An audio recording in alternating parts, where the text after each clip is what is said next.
Can go ahead and get started. I know people are still trickling in from that delicious lunch we just had, courtesy of Nick and his staff. So my name is Kayla Duncan. I'm the Assistant Director of Counsel and Testing here at Francis Marion. I'm so delighted to be able to welcome everyone to the second installment of our Cultural Conversations series here at Francis Marion. Thanks to Dr. Fred Carter, as well as the Francis Marion Psychology Department, to be able to have this whole series happen. And so we're super excited to continue our motto with the coalition, which is Together We Can. And today we have three amazing speakers coming to you to talk about. The first speaker is going to be Dr. Joseph Heyward, who's going to talk about the different and the evolution of all the race relations here at Florence, South Carolina. And then we're going to have Drs. Erica Young and Dr. Antonio Cooper come to you and talk about racial inclusivity and how to do that. And then shortly after that, we're going to have a Q&A session. If you're in person, we ask that you come to this mic right here, speak into that, and do your question, and then they'll answer you. If you're on YouTube Live, just feel free throughout the session to type in your question, and we have a moderator here, Mr. Stephen Sims, who's going to read out your question during the Q&A session. So go ahead and percolating on all those questions you might have during that. Dr. Heyward will be here for the questions as well as Drs. Young and Cooper. So we're going to go ahead and get started with Dr. Joseph Heyward, if you want to come up, and then directly after that, Drs. Young and Cooper are going to speak.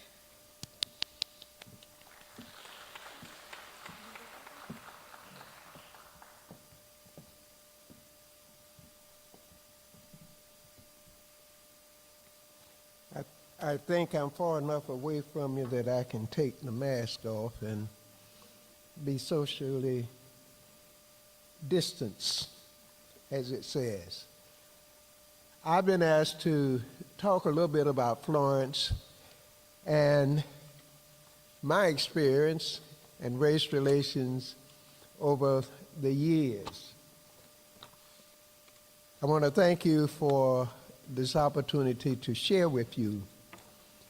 I guess I can talk about Florence and some of the things that has happened because I'm a native of Florence. I was born about 8 blocks from this building, about 6 blocks from what was the federal building and the post office, which is now the Letterman's Medical Center. My father worked in that building for 36 years, and he educated 5 children through college as a government employee there. And I can remember the times riding my bicycle from 601 West Darlington Street to the federal building to take him his lunch or his dinner because he couldn't go anywhere else in Florence to get it except at home. When we talk about race relations, first of all, you must have different races in the same community and how they behave toward each other. As a little boy growing up in Florence, I'm a product of the Jim Crow South, the very segregated South.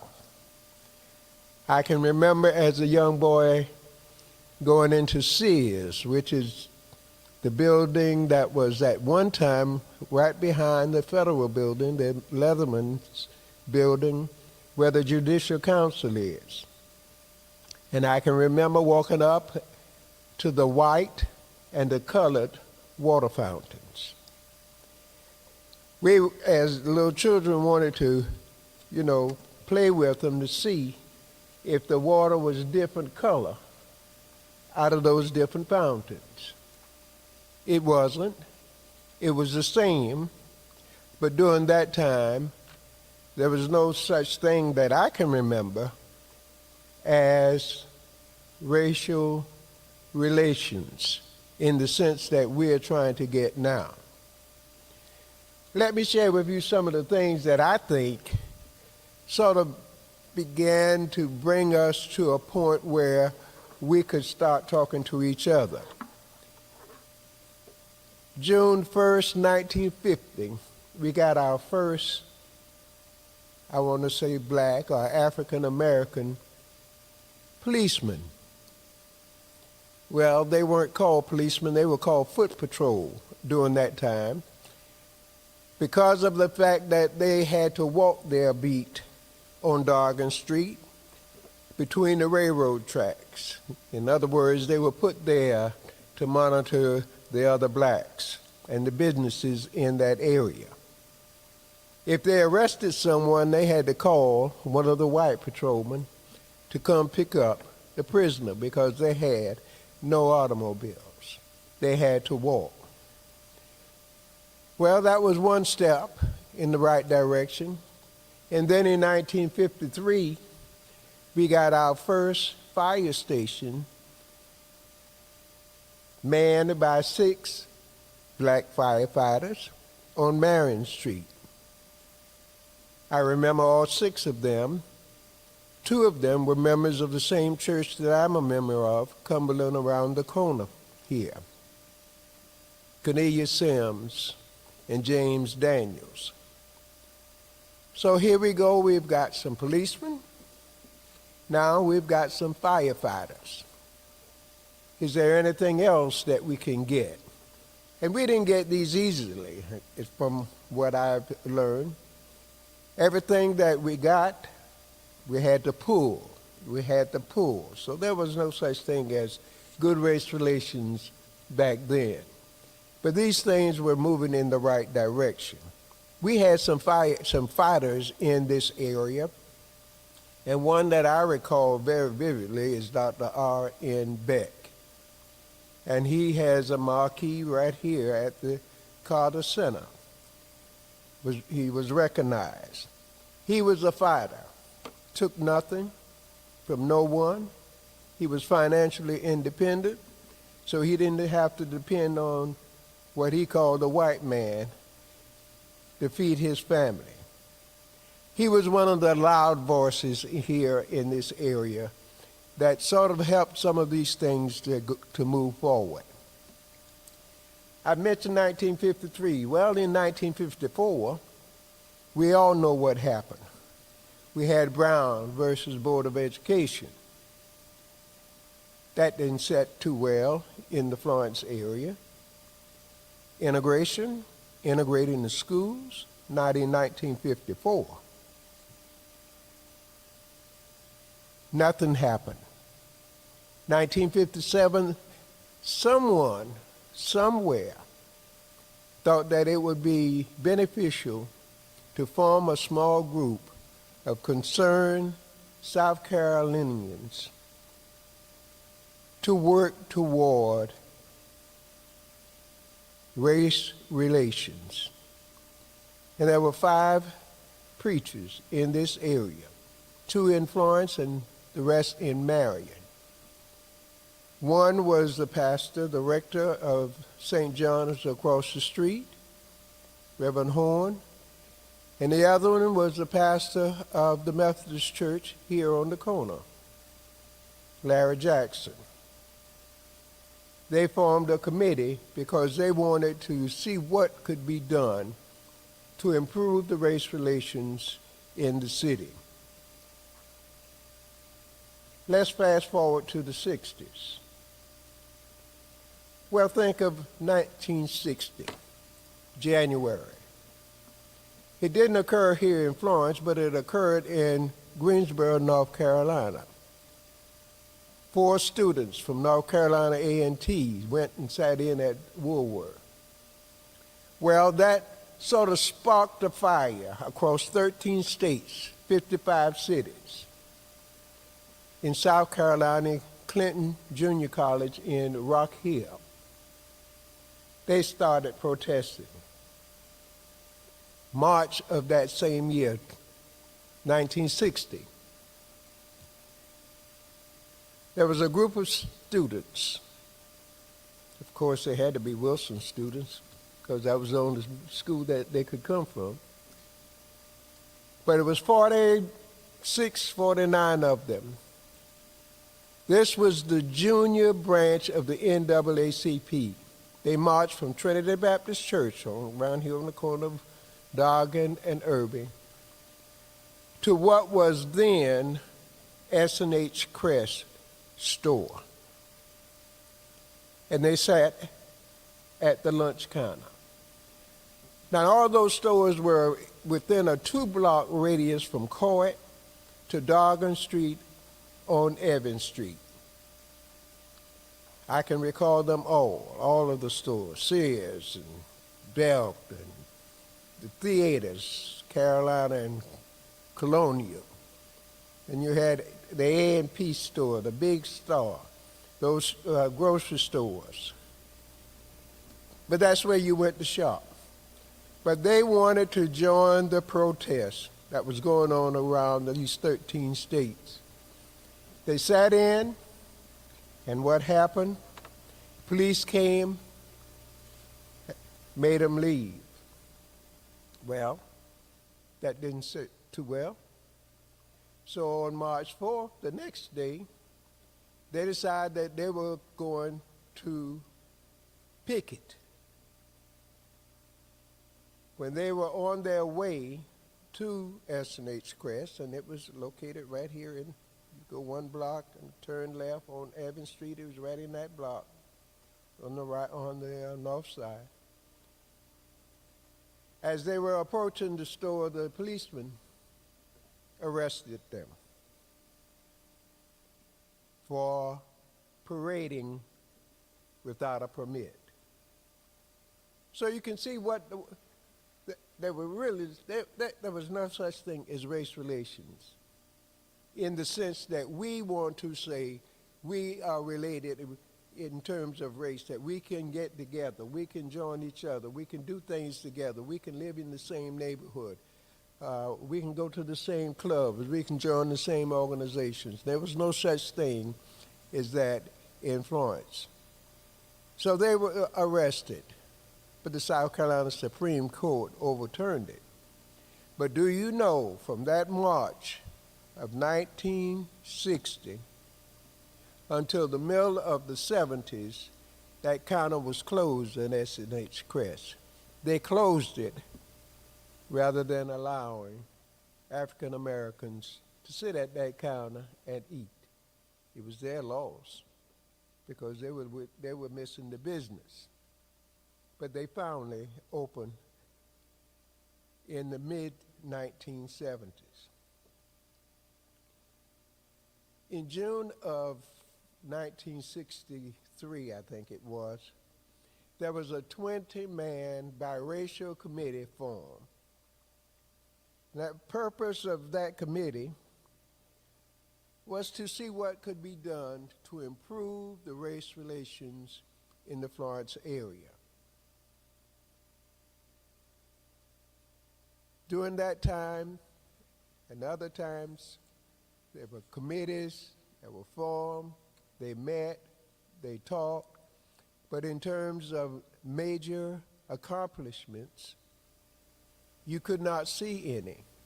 But I think that all of these things were making for a little better relationship than what we found. Well, in fall of 1966, there was an experiment made as far as the public schools were concerned.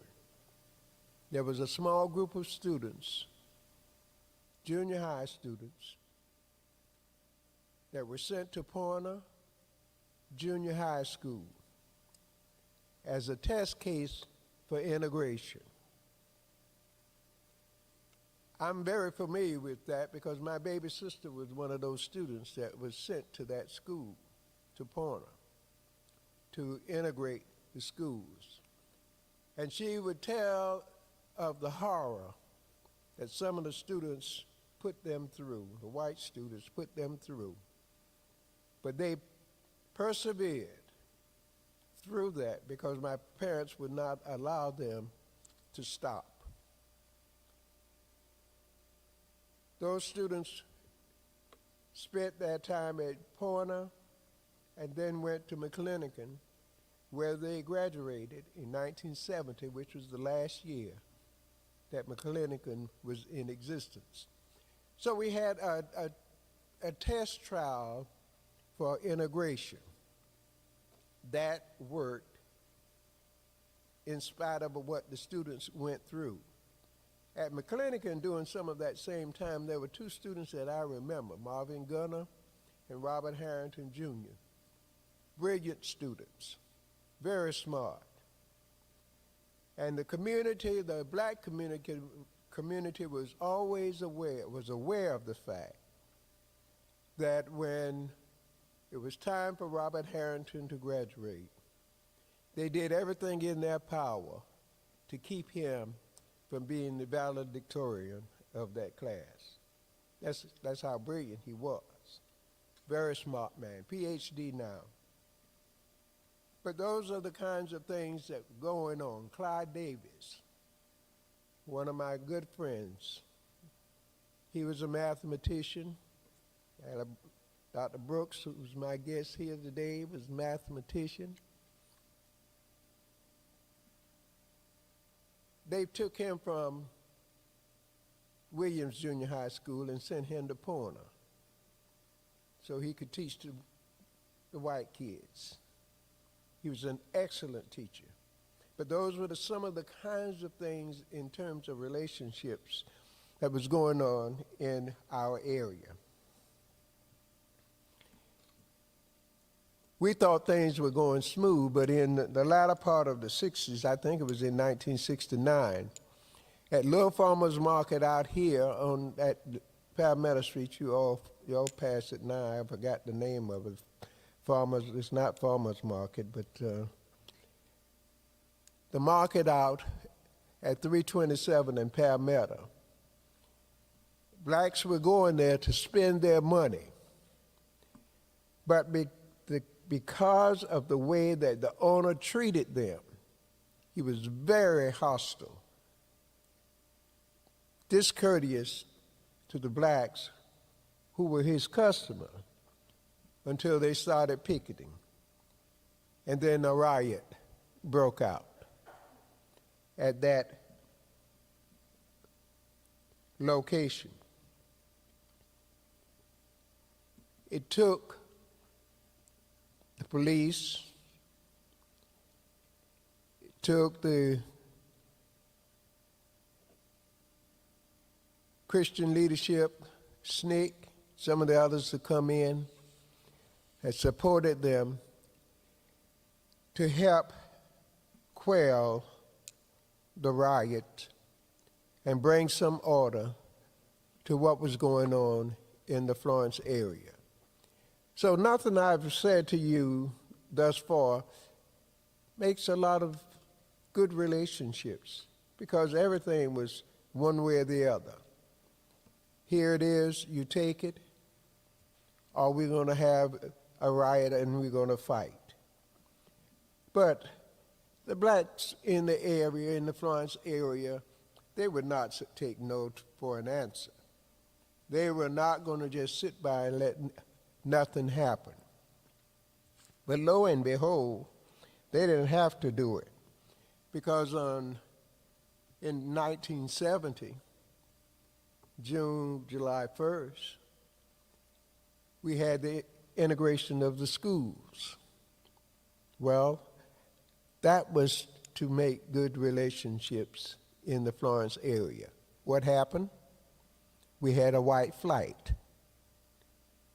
They were not going to send their students to school with black students.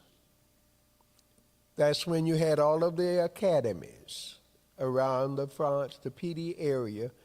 Those academies came up because of the fact that the whites did not want to send their children to school with the blacks.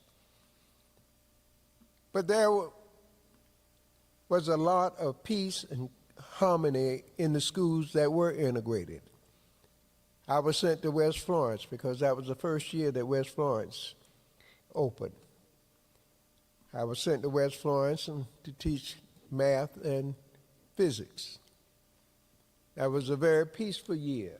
The teachers got along greatly. I think Dr. Brooks ended up working at West Florence for a short period of time himself. But that was the beginning of the integration of schools. Well, some other things happened in 1972. One of the things that happened in 1970 that I think was momentous was the fact that Francis Marion University got started. And what is the positive thing as far as Francis Marion University and race relations? I think it was an opportunity for blacks to go to school and get a degree, to better themselves, to put themselves on the same level as others. In other words, they will be able to not only be employees, but they could be employers. And I think that was one of the things that was so beneficial about Francis Marion University and its beginning. In 1971, I remember Jerry Keefe, my next door neighbor. He was a fighter for civil rights, and we had the NAACP and we had other organizations that are always fighting to try to improve what the African Americans could benefit from. He was a member of the Committee on Human Affairs, once was called the Committee on Negro Affairs. But there was an opening on Florence County Council. Dr. Beck and some of the others, leaders in the Florence area, said this was a good opportunity to put an African American on the Florence County Council. Well, that did not sit well either. But what Dr. Beck told the county legislators was that if you don't put Jerry Keefe or a black on that committee, I will spend every dime I have to defeat you at your next election. Well, Jerry Keefe was appointed, the first since Reconstruction, to Florence County Council. He served 23 years on the council. And he helped to bring some harmony. And that was a voice for blacks on the council. And you've got to be a member and be a part in order to help make changes. At the same time, we had Mr. Theodore Lester, school named after him on the highway going back to Francis Marion, Lester Elementary. He was the first black to be on the school board, and he served a number of years on that school board. He was the first African American to serve on the school board. So you see, we are beginning to, African Americans beginning to get positions in all of these, whether appointed or whether elected. And that meant that there was a voice for us, or at least that meant that we knew what was going on because there was one of us involved in the meeting.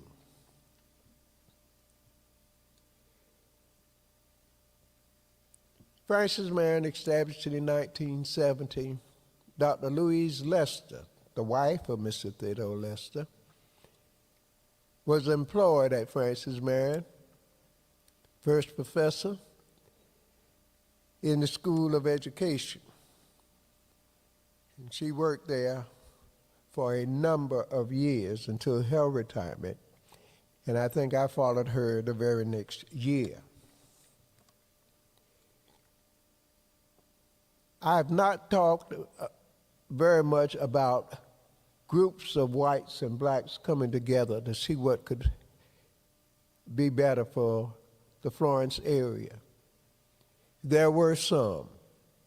There were persons in the community who wanted to improve the relationships, but there were not opportunities for African Americans to move into white neighborhoods.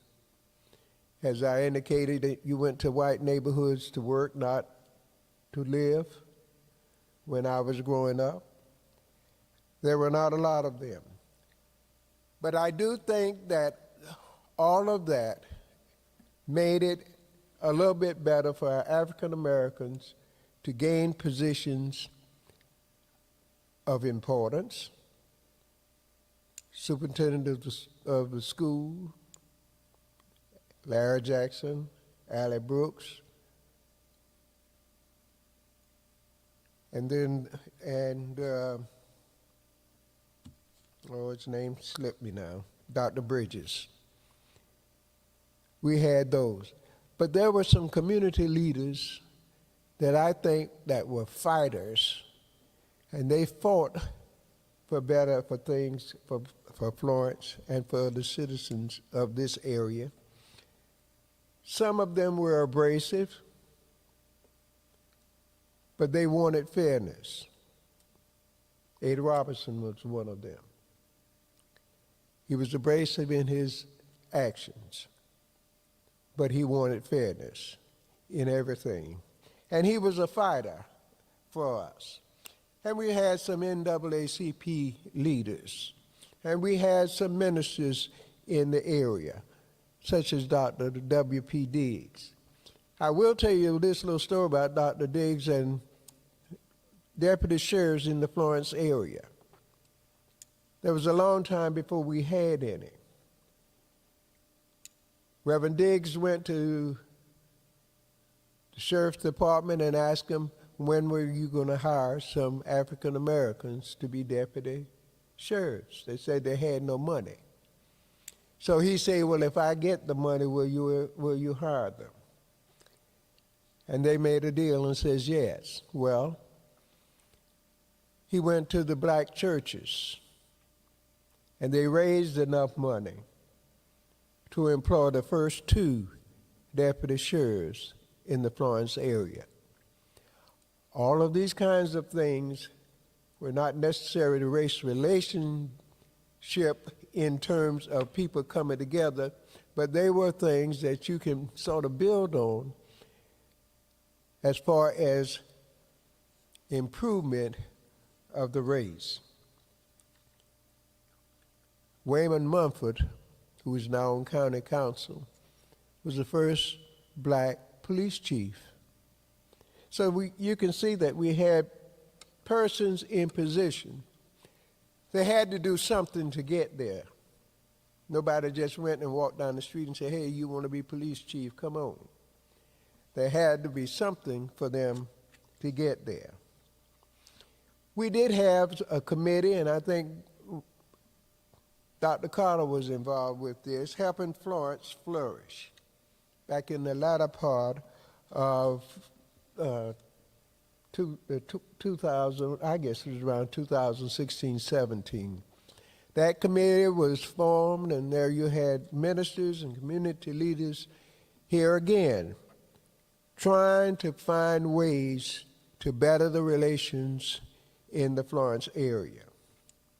And that committee, I think they brought Tony Evans here in 2017 in hopes of helping the community to come together to better its relations. I will say this, and then I will sit down and get out of the way and let the others have their voice. If we are going to improve race relations, then first of all, we must agree that racism is still alive and well and is a part of our culture, of today's culture. And that each person must look within themselves if they want to make a difference. And they've got to work toward it. It doesn't just happen. It could happen. But it's something that you work toward. And that's something you work toward every day. It doesn't hurt us to talk with each other. And one of the things I've always learned is not to use the word all and always in your conversation, because nothing is not always all and is not always, Because the minute you use those words, you've excluded someone. One of the last things I will say, we must at some point get out of our comfort zone and get into the work zone. And I was going to jokingly say always vote, and I hope you did, because that does make a difference. Thank you.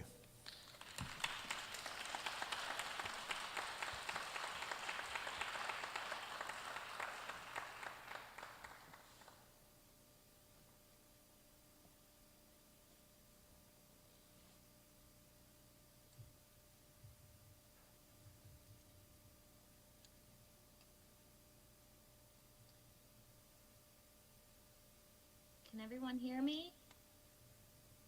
Awesome. Well, thank you all so much for attending today's cultural conversations. Thank you so much, Dr. Heyward. That was an amazing walk down our history. And I think it was a beautiful and perfect setup for what Dr. Cooper and I want to talk with you about today. For those of you who do not know me, my name is Dr. Erica James Young. I am psychology professor at Francis Marion University, assistant professor for psychology, and I, along with Dr. Cooper, teach courses related to diversity and training specifically for our graduate students who are pursuing careers as counselors and as psychologists. And this is a topic that is very passionate to my heart. I'm going to let Dr. Cooper also introduce himself, and then we'll get right into the presentation. Dr. Cooper? Hello, my name is Dr. Antonio Cooper, and I'm an assistant professor in the Department of Psychology as well, along with Dr. Young. Again, the information that Dr. Heyward did touch home to the area that both of us share a common love and passion for, and hopefully information that we will continue sharing with you be beneficial. And again, like Dr. Heyward said, it's the start of a conversation, because sometimes you have to get uncomfortable to become more comfortable. Absolutely, absolutely. So I want to circle back to the last points that Dr. Heyward made, and it's exactly what we're going to be talking about today. He said that we must agree that racism is still alive and well in our culture. And that is the start. We have to recognize it. We can't ignore it, pretend it's not there, because it doesn't affect us in the same ways that it affects other people. And so the first step is recognizing and at least being honest with ourselves that this is something that is plaguing our communities. He also mentioned that we have to look inside ourselves.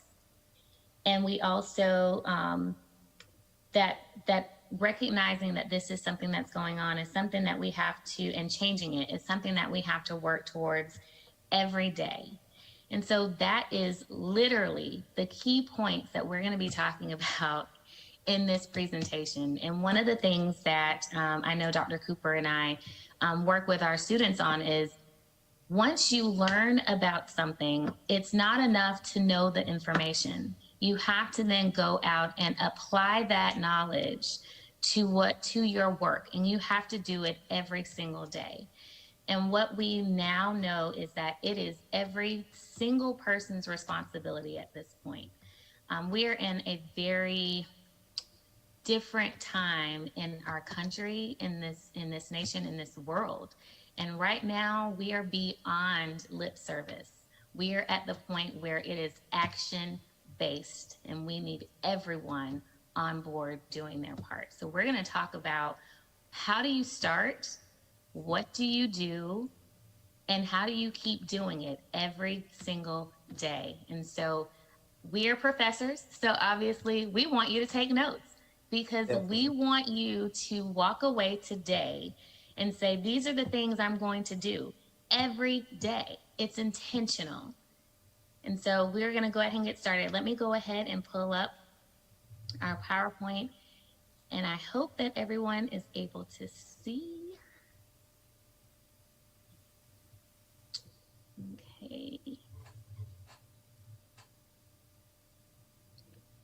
All right. So today's discussion is titled Inclusion: From the Undoing of Prejudice to the Learning of Cultural Competence. And so this is what we're going to be covering today.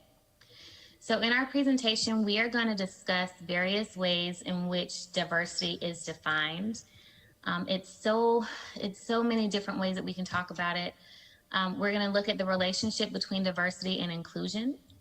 We're going to talk about what you do to develop cultural competence. We're going to discuss the acts of inclusion, and then we're going to talk about how do you learn to value diversity. Okay, so we're going to start with talking about how do you define diversity. So diversity is not just a race thing. I think we have now gone beyond looking at diversity. It's just something about race. Diversity is something that is within a person's own uniqueness, as well as something that we share among groups that we're a part of. So our individual uniqueness can be our physical uniqueness, our personalities, the way that we learn, different skills that we have. These are our individual differences that make us unique, that we can bring to the table. And it's those areas of diversity that make bringing about different people in one group and making that so special, because everyone comes with their own unique talents and skills. And when we can bring all of those things together, we can do incredible things. But we have to be willing to recognize other people's skills that they bring to the table. And just because someone has a different personality or a different way of doing things doesn't make it wrong, it makes it different. And sometimes we need that diversity to learn and open our eyes to different ways of thinking.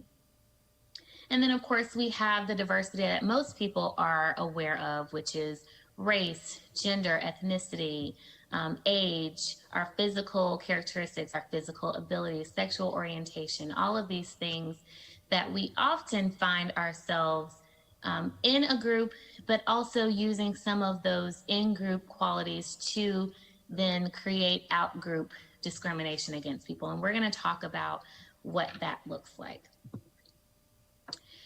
As mentioned, one of the things that is really important, especially when we talk about being a part of a university community, is diversity in learning styles. One of the beauties about college universities is that it often embraces diversity in learning that you don't necessarily see in your general community. There's so many ways that you can learn, and we have taken learning outside of the classroom. We have included experiences. And so today, how you're going to learn is you are going to learn different ways of thinking about concepts, and then you are going to be challenged to experience and practice those things and immerse yourself in things that might make you a little uncomfortable. And then, of course, we have diversity in our intelligence. We are also seeing shifts in how we look at what is considered ways of measuring intelligence. And so we're looking at that in not just looking at scores anymore. We look at different ways in which people demonstrate their intelligence. So there's lots of different ways that you can define diversity, and we need to start off by broadening our definition just outside of racial groups, sexual orientation, and to look at all different areas of diversity to start understanding people. Okay, so Dr. Heyward did an amazing job of giving us a history. And one of the things that he highlighted that I noted was he reminded us that at different points in our history, we have seen attempts to integrate other groups within. But what he continued to point out was just because there was integration, it did not necessarily mean inclusion. It didn't mean that those groups were brought in to be a voice at the table. It's like taking blue marbles and red marbles and mixing them together. You have them mixed together, but there isn't any unification of those two groups. And so inclusion is related to diversity because we, one, have to recognize that there are differences, and then we have to give those different groups a space to then demonstrate and act out those differences. So one of the things that, as I was doing this presentation, that kept coming up for me was a saying that was, inclusion begins with the undoing of our prejudices. We can't allow people to join our group if we don't address those things that are making us feel like they shouldn't be a part of our group. And so in order to do that, we have to acknowledge and start looking at what is creating these biases that are making us look at differences as things that are unequal to our own characteristics. And this is when we get to the point of, to start doing that, we have to develop what we call cultural competence.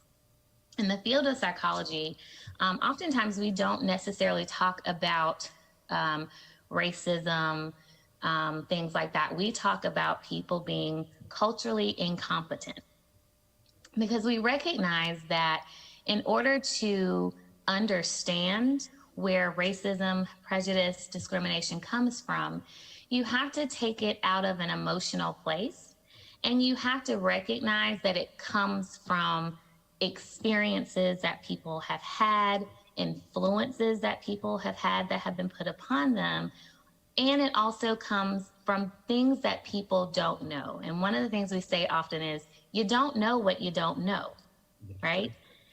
So if you don't know what you don't know, and you start making judgments about things that you don't know about, that demonstrates that you're incompetent in that area.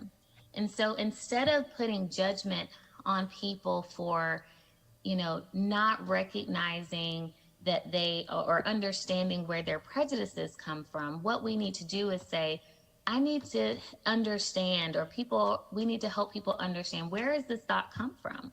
Where do your biases come from? What influenced these things? And if you have learned it, how can we undo that? How can we unlearn that information? How can we teach you factual things about different cultures? I want you to think about for a moment, just in thinking about Florence and the Florence area, how many of you are aware of the population distribution among the races, African American, white American, Hispanic American, Indian American? Do you know that? Do you know what particular communities where most Hispanic population resides? Do we know the poverty level of different groups? Do we know where support systems and support groups are for our LGBT community in Florence? What are some things that maybe you have never questioned because it doesn't affect you that you don't know? And this is where we start. We start by looking at, what are areas that I have never given energy and attention to because it doesn't necessarily impact my life? When things don't impact us directly, we tend to not put any effort towards educating ourselves around that. But Florence is a community, just like any other community, and we live amongst each other. But if we're going to live with each other, we have to start integrating and immersing ourselves in all of the community that is a part of Florence. And so we're going to talk about what that looks like. So in not a particular order, we're actually going to go into the order of this, but we're going to talk about how you develop cultural competence. And here we indicate valuing diversity, identifying and evaluating your personal perceptions and attitudes. This is where we get into looking at your own biases. Being aware of what happens when different cultures interact. Building knowledge about other cultures, and using what you learn to adapt to diverse cultures as you encounter them. So we're going to talk about this in a particular order. And this is where I want you guys to take notes, because this is what you need to be taking with you as you leave. Again, I'm that professor. I need you to take homework home. I need you to do it, and I need you to come back, and I need you to tell somebody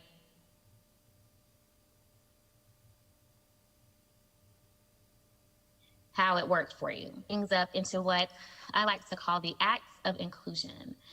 And that stands for developing awareness, gaining knowledge. So this is doing this, figuring out what you don't know, learning. And then you can't just stop at getting the knowledge. You have to then demonstrate that through skills. And skills means how you then use what you've learned to effectively and actively engage in diverse cultures, in social justice, and just being a part of unifying community. Dr. Cooper, anything you want to add before I go on? Oh, no, so you're definitely doing a great job. All right. Okay. All right. So we're going to start with awareness. So I want you guys to take a moment and think about, because we all have our biases. So if prejudice is a word that makes you uncomfortable, we'll use the word bias because we all have them. There is not a race, religion, creed that does not have bias. They serve a purpose. They help us to make quick judgments as a way of protecting ourselves. So we don't want you to look at biases as a bad thing. They're a part of human nature and they're necessary. It's how we end up using the biases that become a problem. So I want you to take a moment and I want you to think about, is there a group of people that you have preconceived judgments or opinions about, and maybe it's you've had some type of personal experience, or you've been influenced by things that other people have said? Think about what group you have, what group it is that you have a bias towards. Because it's going to be, and a lot of times what we don't do is we're not honest with ourselves. We'll say, well, I don't really have a problem with the LGBT community, but, and at that point, it's over, right? Because once you've introduced that but, whatever comes after that is really where you stand in that bias. So if it's, but, I don't really agree with, or I don't really, accept blah, blah, blah, then that is, you have a bias towards that group. It doesn't necessarily mean that you act on it yet, but it does mean that it has the ability to influence how you are with individuals that are a part of that group, whether it's indirect or direct. So I want you to think about it, and if you have a chance to kind of jot it down, you don't have to share your notes with anybody. But this should be a learning experience, and I want you all to immerse yourself in this right now. But think about it. It may be more than one. I have more than one. Yeah, and it can be across multiple groups and also within your own group. Absolutely. That you have biases. Right. Again, remember, we talk about diversity as being diversity within and between groups. So you can have, we talk about, I have research studies that I'm working with graduate students looking at colorism and things like that, where it's biases within your own ethnic group. So think about what those look like.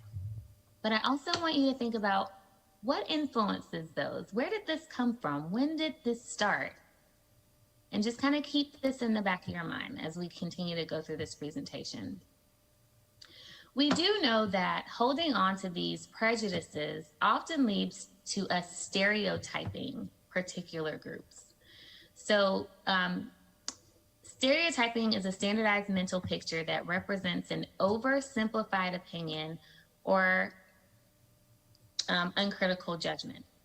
So sometimes once we get to the point of stereotyping, we stop looking for that uniqueness and those things that make someone special. We've put them into a very simplified category, and we've placed whatever general opinion we have about people within that group on this individual, and it doesn't allow us to see people for who they are, at least not fully.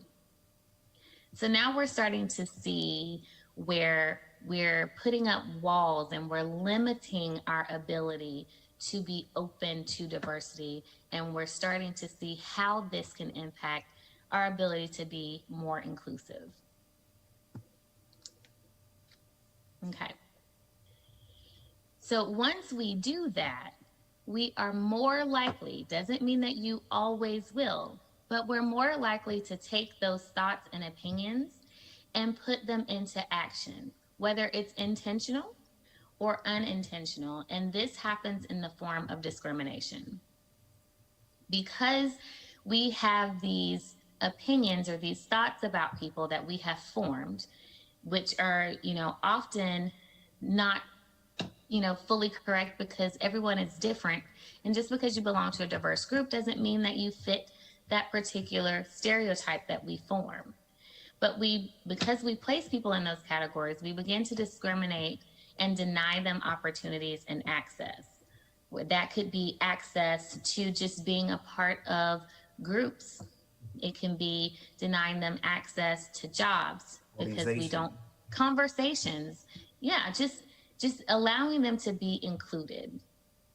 And then we start to see that on an institutional level, structural level, systemic level, and more directly on an interpersonal level, because it happens on a day-to-day basis and it shows in how we interact with one another.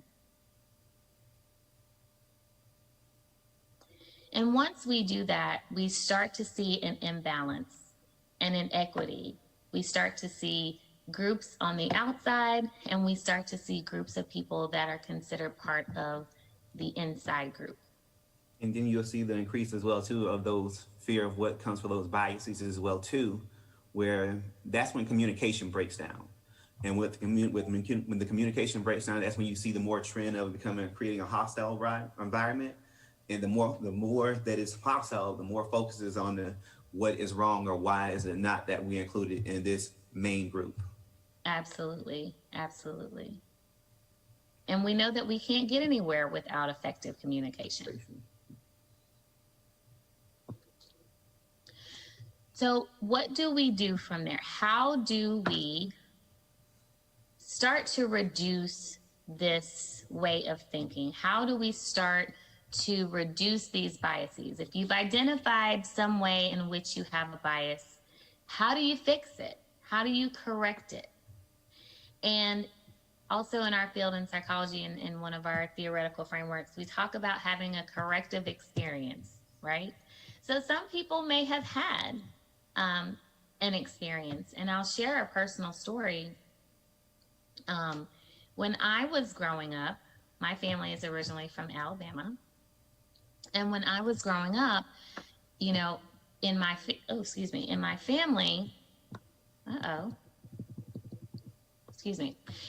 family, my family always taught us to be respectful of all groups and all races. And around the age of 9, there was a very tense racial situation that happened. I grew up in a predominantly Black neighborhood, and there were some white men who came in the neighborhood, pretty much tormenting the community. And it eventually led to a shootout that left my mother shot, my neighbors shot, and a lot of people injured and just scared and afraid. And I remember developing a fear of white men. And so not really understanding, that this kind of experience could have shaped the way that I looked at one group of people. It was through talking with my family it was through having family, close family members, friends that were white males that were able to, show that this is not something that you want to categorize all people. There's experiences that you have to have. There's corrective experiences that you have to have. There's knowledge that you have to have. And I had to continue to build that and challenge that idea, because I saw something and went through something that was very real, but that didn't need to shape the way that I treated or looked at all members of that group. And so there's lots of different ways in which we can go through and we challenge and have corrective experiences with groups that maybe we have some prejudices or biases towards. One, we can read, we can learn about things. We have the access to all the knowledge in the world. There's no excuse, right? But we also need to be observers of people. And I like the word observers of people instead of judges of people, because what we have to do is we have to take out the qualifiers that we like to put on people. We just need to observe. We need to build relationships. I think this is one that's very important, because oftentimes what we do is we interact with people, but we don't really engage with people. One of the things that in my experience is I had a coworker say they watched a TED Talk and they were talking about what it would be like if we were to walk a person home with us.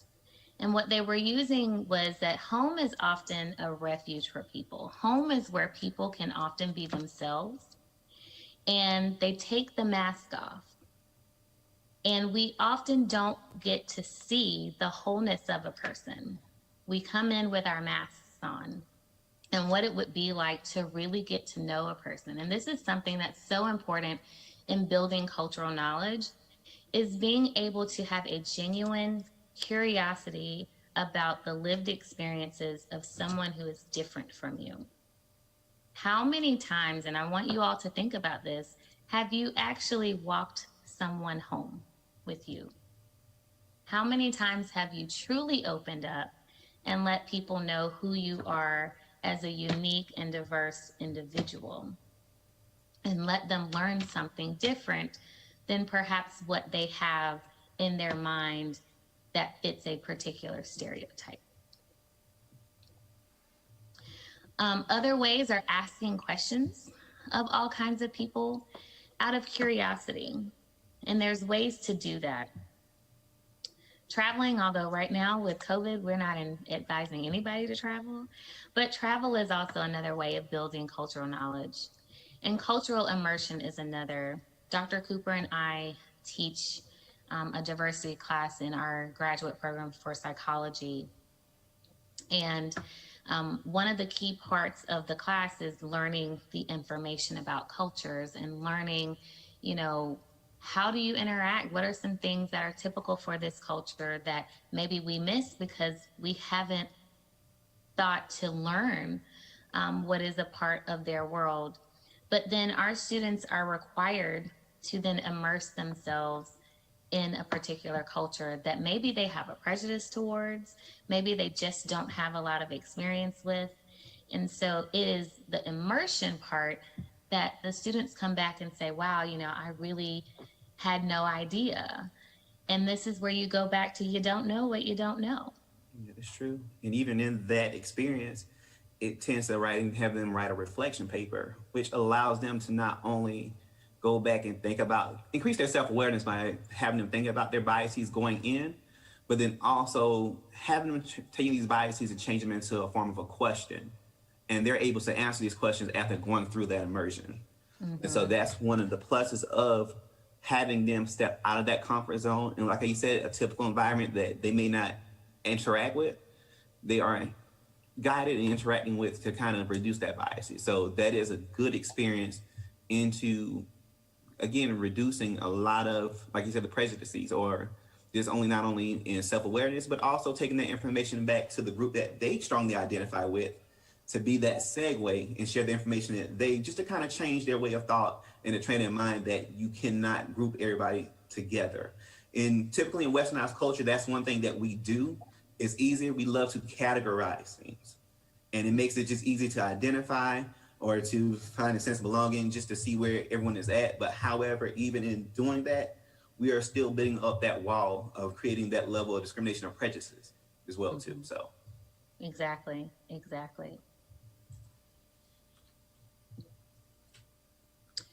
So now we get to the point where, what do? You have identified some of your biases. You've thought through where they have come from.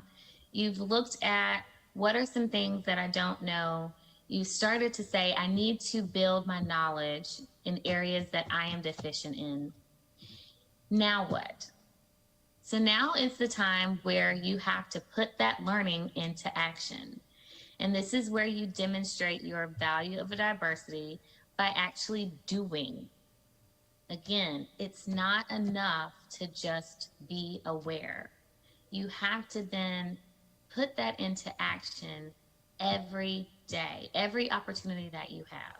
And this is the difference between valuing the concept of diversity versus actually confronting the reality that we live in a diverse world, whether you like it or not. And we have to engage with people in a way that demonstrates our respect for their differences and appreciation for what they can bring to the group. How many of you have ever, and this is kind of rhetorical, but how many of you have ever felt that you felt like, okay, I really am able to tell people how I value diversity, but it doesn't seem that people are buying it? And oftentimes it's because we hear people talk about valuing diversity. We hear all of the things that, they really appreciate, the talks, but you don't actually see them doing anything that shows that they value diversity. How are you demonstrating that? One of the things that I love about Francis Marion is that not only do they mention that they talk about valuing diversity, but it's demonstrated. We have organizations for faculty that are specifically devoted to diversity.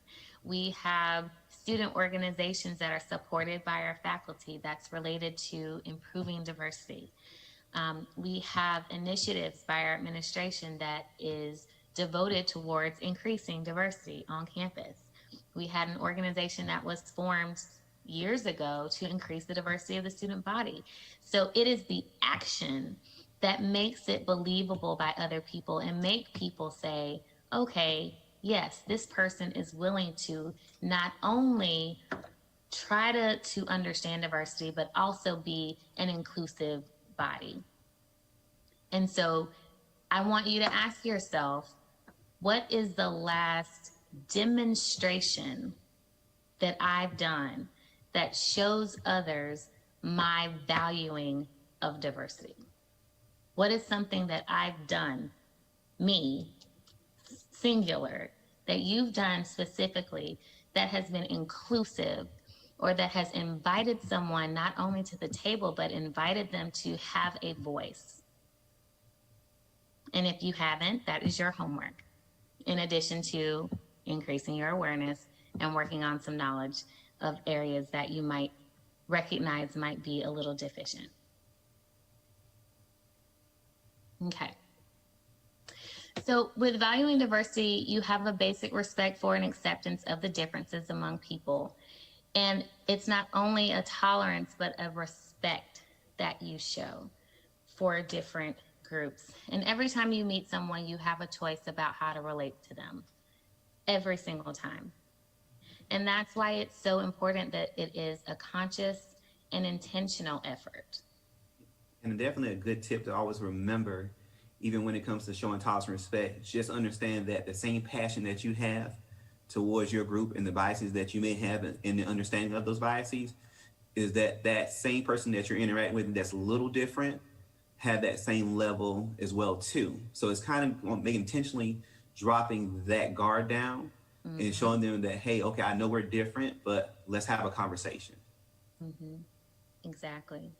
It's that openness that's needed. And so just some suggestions on how to develop skills. What can you do? What are some things that you need in order to adapt to diverse cultures? Look past external characteristics. You know, we're going to have differences, but those differences don't talk about our differences or talk about our similarities and our shared experiences that we may have. It doesn't talk about, you know, the different ways in which we may, you know, think alike, you know, different things that might complement one another. They might be different but complementary. Put yourself in other people's shoes.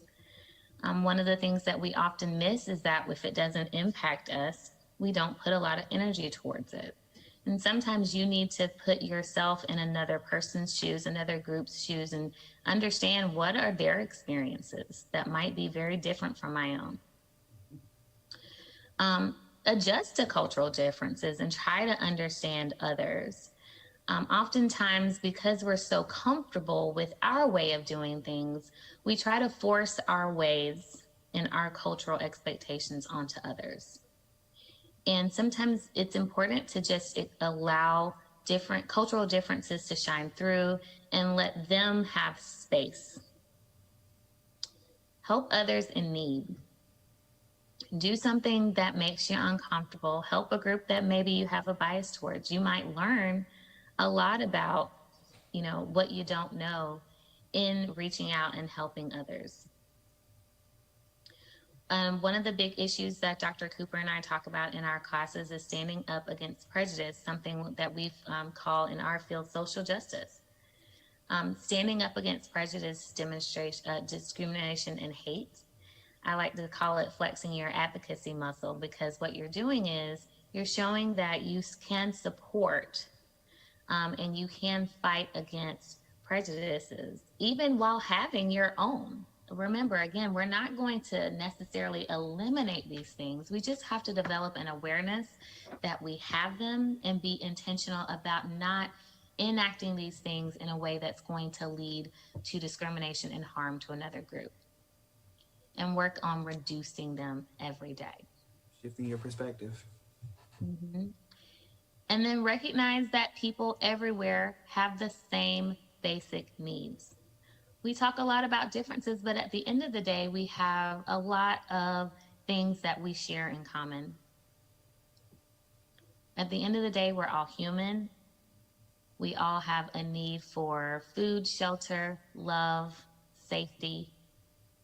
And when any of those things are threatened by discrimination and hate, it's not serving for our entire community. It only harms our communities. And so we want you to be mindful of these things and take some of these things away and start to practice them in real time.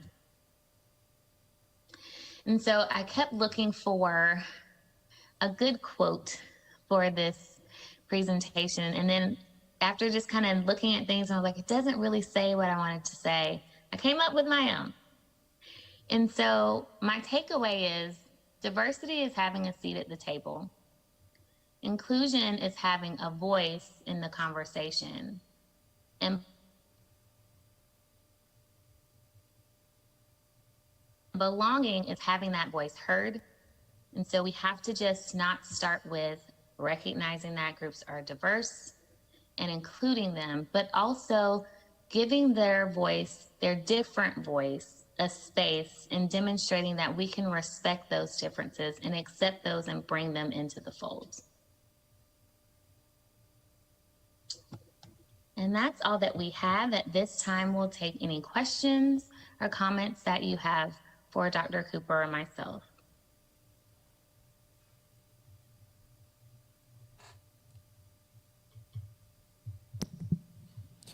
Dr. Young, can you hear me? Yes, I can. Thank you. This is not a question per se, but I think it requires a response from you. Carla McKinney says that when she hears the word well, she thinks about something being healthy and whole regarding racism being alive and well. It's not well, she says, but it's a sickness. It's a disease that has been festering this nation for centuries to the demise of many.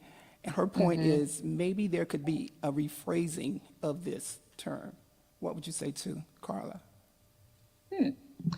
Well, I would say well is relative to who is looking at racism. There are some groups or some individuals who may find racism to be a perfectly fine way of being. And so we have to understand that everyone's not going to see situations in the same way that we do. It is definitely alive. I definitely don't think it's healthy. So I certainly agree with that statement. However, we also have to recognize that there are going to be some individuals who are not willing to look at differences in a positive way. There are going to be some individuals who want to maintain separation, who want to maintain that sense of superiority.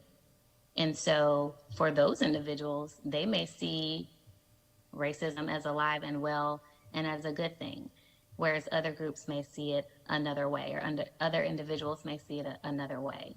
What we have to do is recognize who is in the same fight with us, and instead of looking to change those who are not interested in change, look at those that we can partner with who have the same goal and intentions that we do, and then work to build those groups and those networks, because those are going to be the areas in which we're going to actually see a benefit in the fight.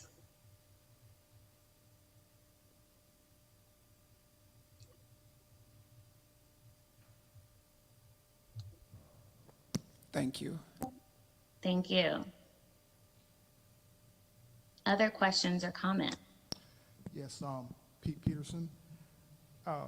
Erica, Dr. Heyward, Dr. Cooper, it seems like we've been speaking about race relations for years and decades and decades. Dr. Heyward went back to the 50s and the 60s. I'm a product of the 70s and the 80s. And as a student, we fought these issues. As I was a student, we fought these issues. And I don't feel that progress is fast enough in regards to race relations. I hate to be pessimistic, and this goes beyond politics and presidency and everything like that. I just don't feel the changes that should be forthcoming after all of these decades. I just don't feel that we have made enough progress in race relations. Maybe it's me, but I hope you can tell me I'm wrong. There's progress, but I just don't see it a lot. I don't feel it, and please tell me I'm wrong. I say you want to. So I want to say that I agree with your sentiment. Here's what I have in my, and these are my personal thoughts around this topic as I've studied it. One of the things that I have noticed is that when change has happened, when things that are meant to segregate, when things are meant to oppress, there has been policy that has been put into place that has made it so. So we know that it's very possible. What I've seen over the years, and especially as Dr. Heyward was kind of going through the history, when we think about the history of race relations in this country, we have lots of indications where we fought against certain policies that discriminate and segregate and oppress. But we've had, for every one policy that we've seen to try to make changes, we've seen 3 others enacted in different ways, right? So we have 1 step forward and 3 steps back. When it comes to race relations, one of the things that I think, and you said you don't want to make it about politics, I think a lot of it comes from policies and changes. We can see change on an interpersonal level be incremental. And I think that's what we've seen the slow progress being. But whenever we've wanted to see change in our communities, whenever we've wanted to see change in our country, it has had to be policy changes where it says, regardless of what your feelings are, this is what the policy says, and you're going to follow the policy or there will be repercussions. And we've seen changes happen more quickly that way than we've seen on an interpersonal level. And the reality is we can't see change over the grand scheme of the issues around, cultural incompetence, prejudices, and racism until we look at every institution and area. And there's just going to be, it is what it is. It's some institutions you're going to be able to see quicker change than you are in other areas. And that interpersonal, that individual change is going to be that slower, harder to see change versus policy, procedures, changes in institutional structures and things like that. So I agree with you. I agree with you, Pete. It seems very incremental. But I think once we really recognize that there's more change and there's quicker action in certain ways that we handle this, I think we're still going to kind of see it that way, especially if we're trying to look at it from an interpersonal place. Yeah. And definitely a lot of times what you see is even though we are changing and adapting, there's a lot of environmental influences. Is what I would call, just look from my perception, what I just kind of coined was that it's generational biases that are passed down.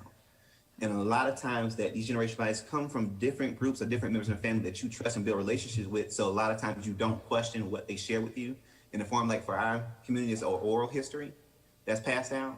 And it's kind of, you adapt onto some of these previous practices. And a lot of times it's out of fear because, again, even in this current climate, we have people from various decades, people before that had experienced different things when it came to people that have been oppressed and the oppressor. And so a lot of times as times change, environmental change, and things that you see as progress are coming forward, you still have representations from those groups from a time that they feel like that they're in fear of losing who they are. Because again, it's tied to that individual. And so at some point in time, it's like, you got to think about it. A statement that a lot of people are coming more, that you hear more now.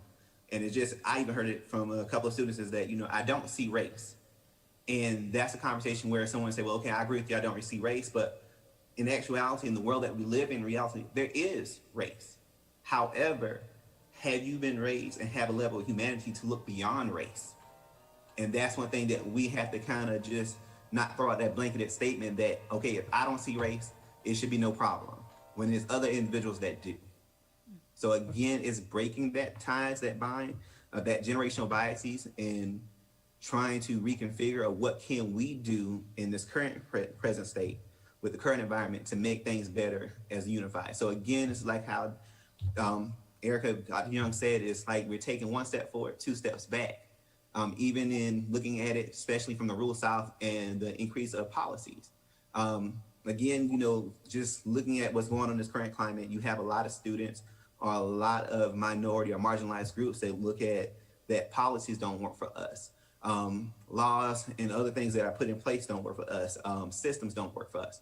However, it's just changing their scope to kind of not just say, well, you know what, I'm oppressed and it is what it is having them try to figure out ways, well, okay, how can or who can, not necessarily look like me, but can be a strong ally as me, will support to be in the place to actually be in a position of influencing how these policies are impacted, how can they be changed, or how can they be amended. Mm-hmm. And that's one thing that is that piece that's missing, is trying to get that consensus, because again, it's just one statement can change everybody's perspective without even having any type of sound or found basis with it. One thing that I often think about is the action of the LGBT community and how quickly, even though when you say quickly, I'm thinking about in comparison to race relation policies that have been enacted for us and the changes that they were able to enact. They unified together. Doesn't mean that they all were on the same page and thought the same way, but within that group, there was a common goal, and there was a focus not on changing the minds and the hearts of people, but changing policies that impacted them in a negative way. And again, when I say sometimes it starts with the policies because you can see those changes a little more quickly, and even in quickly, that is relative to how you see time quickly. I'm sure it was not quick enough for members of that community. But in relation to getting things done, getting policies on the books, and getting things actually implemented, in comparison to how we see these slow and incremental changes in race relations, the focus was on the common goal of changing policy. We can't change the minds and hearts of people, but we can change what is legally allowed and how you can treat groups of people within, a certain oppressed and marginalized group. And we just have to recognize that some change is going to be slower than others, but we have to also say, where do we need to start first, and how can we unify on a common goal? We need to identify a common goal and work towards that goal with members of our group, with allies of our group, and anyone who is willing to, again, flex that advocacy muscle and go out there and fight against this on a very intentional basis.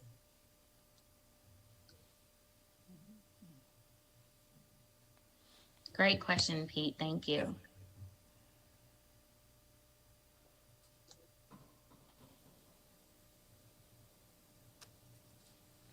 I just wanted to ask, what would be you guys' suggestion about how to be inclusive, whether we're talking about in the counseling kind of sector, like in session, because I feel like a lot of us see the mental health side of this, and how, especially with the climate we're in right now, of people not feeling like they can address professors or can address other colleagues or friends who believe differently than them, or especially around the topic of race.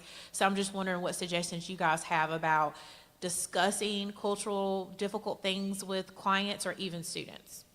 Mm-hmm. So one of the things that I go back to, there's a thing called a safe space that is a part of LGBT training and saying, and it doesn't have to be a clinician, it can be a professor, a clinician, or anyone who has a respect for and a safe space for people to come and bring, comments and concerns about an issue. We need to create those safe spaces when it comes to race relations. There's nothing wrong with putting it out there and saying, hey, I am an ally for improving race relations. I am an ally for cultural, improving cultural relations, or however you want to speak it, but it has to be transparent. I think the issue is people are afraid of being transparent because it may not necessarily, it may bring more questions or scrutiny, but if you are an advocate, that means that comes with the good and the bad of being willing to just put it out there and say, hey, this is a safe space. As a therapist, in dealing with the mental health side of things, we've seen a lot of an increase in anxiety and distress in all communities, all races right now. It's just been a very stressful time, add on top of this a pandemic, racial unrest. It's created a lot of distress for a lot of people. And just putting it out there, I often say, I am willing to I sit things in the room. I sit them in the middle of the floor. And if you don't want to pick it up, you don't have to pick it up. But I put it out there. I verbalize it. I put words to it. And I place it in the room. And once it's there, it's there. I don't have to bring it up again. And sometimes people do circle back and want to have those conversations. But you have to be willing to plant the seed and say, this is a safe space for you to discuss any issues around fill in the blank, whatever that cultural issue, a diversity issue might be. And in that moment, they might not be willing or open or feel safe yet. But then it's how you interact. And again, it's not just paying lip service. People have to see your actions to know that that is also a safe space. So just putting it out there is not going to bring the conversation. It's not going to bring the conversation out there. It's going to be your work that you do, that you demonstrate, and how you're able to have conversations and speak honestly and openly about how you see diversity and inclusion and relations before people are going to feel comfortable to have those conversations. You know, about saying as well, you are correct. Just to add on, is a lot of times what I would do with my students, especially in the cultural class, is that I have to have them keep in mind that sometimes instead of making a statement, a closing statement, pose it in the form of a question, but then also, again, don't pressure them to actually put themselves in an uncomfortable position. Because if you notice over time, what it does when you deal with people that are from different groups and you may have certain biases with, is as you get to know them and they get to know you, they know once you ask that question, if it's coming from a good place or a bad place. And a lot of times when they get adjusted to each other and it's coming from a good place, they're more open and receptive to actually answering your question, because they're going to look at it as a question and not as a statement or an assumption. Mm-hmm. Yeah.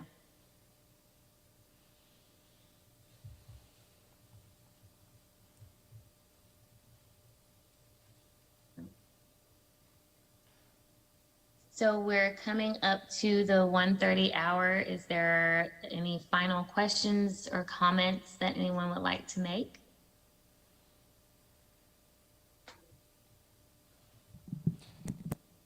We have one more. Okay. Hi, Yvonne Davis, a retired FMU library manager. My question is, it's not a question, but a comment as well. You can take Okay. it either way. When you talk about, when you finding people who you're comfortable talking about racism, or people that a good place or a safe space, I never find that exist. It's never a good or a safe space to talk about racism with people that, like you're saying before, are set in their own ways. I worked on the university campus for 30 plus years, and it's about the individuals that choose to be the advocate for the change. I have to commend Fred Carter for what he's done since he's been there, and I participated in when they were selecting the president for the university during that time. It was my choice. But having worked up under the administration of all 4 administrators of Francis Marion University, coming from a black woman, I've seen the changes that he made and the connections that we've made and all that has been done. But it's never a comfortable position to be in, that you're safe to have it. But coming from a community leader, I advocate for community health centers. Community health centers provide quality of care to all people. And that's one of the things that in the black neighborhood that we never had access to. So my question to you all is that I see the change that you're enjoying at Francis Marion. I'm very proud of it, and I see what the administration is doing. But coming from the community, what can we do to get on board? Because the students that are currently at Francis Marion right now, they're in the community as well. But the fact is what I'd like to know is that where do we come together to mesh this, where we can connect, to make it visible for others to see, to change. One of the things that I always say about community health centers is because we provide care for even regardless to whether you have means to pay. And chances are normally that's coming from the black community. But now you take a look at what community health centers have done in the state of South Carolina, and I've had the opportunity to travel the states, across the United States, to see what a difference it made. So I'm glad that we're having these conversations, because one of the reasons that the coalition was developed was to help be the voice for the people that look like me, that was on university campus. So getting comfortable with having this conversation, I won't say being happy about it or not wanting to say certain things around certain people, it's never going to get to the point where it's going to be so easy to talk about it. Because, my one thing that I thought about when I was speaking with the state senators and the federal senators, was that when I was growing up, I was a product of that integration transgression. They selected certain kids that really carried themselves, you know, in school, that might go over to the white school where they feel like they might be able to sustain themselves, okay? So we did that. But the classroom setting, we were never taught about what the difference between the black and the white. So by the time you get to college, you know, you start hearing about all this race relations and all the stuff about slavery and one thing after the other, but you were never educated. It was never in my history book about that. So we got to start before we get to college, and as the community, that the parents, we got to educate our people in the community. You know, you got to catch them when they're little to let them know this is what you're going to be confronted with. And the good thing that I see that we're doing here now is that at least we're having the conversation. And the conversation, information is what I said is always is powerful. I commend you all for having, I can't wait to take the class that you all are doing. Now that COVID is here, I'm not able to travel for the community health centers, but yet still, I want to be out to spread the word and let them know, like I do about what community health centers do. And here's my shout out to those that are familiar with Hope Health. That's a community health center, and that belongs to the community. It's a federally qualified community health center. And one of the things we do is to spread the joy of how can you learn when you're not healthy? How can you learn when you're not healthy? Chances are, I was one of the products that didn't get proper dental care when I was growing up in the late 60s, late 50s, early 60s. And of course, then now's the time that you pay for it dearly. But what about the little kids now, the Head Start movement? So this is where we start before we even get to the college level. So one of the initiatives that we're doing, and I commend the coalition for being a part of that as well, is to bring the community together so that we can start and prepare our students and children before they get to the university level.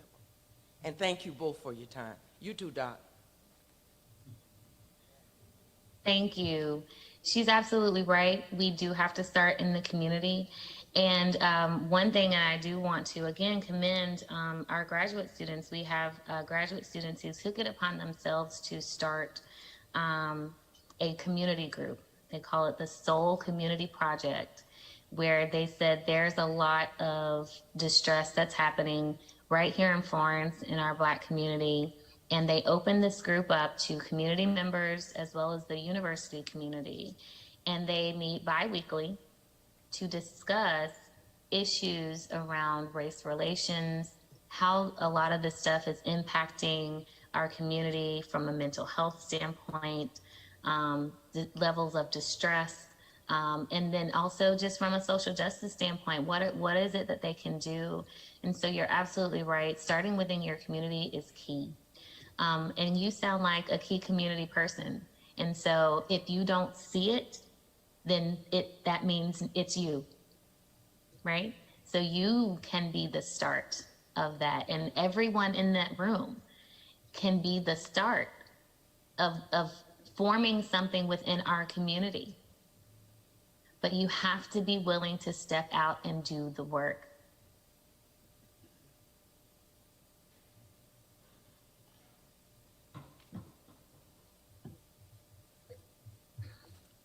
I just want to thank everyone today for speaking. Thank you, Dr. Heyward, Dr. James Young, and Dr. Cooper today for your words of wisdom and just walking us through everything today. And can we give them a round of applause? And I want to thank everybody for attending today. It's been an amazing second session. And for anybody with CEU questions, if you're in person, it'll be out at the front. If you're online, you will receive an email to follow up with. But again, thank you all for attending.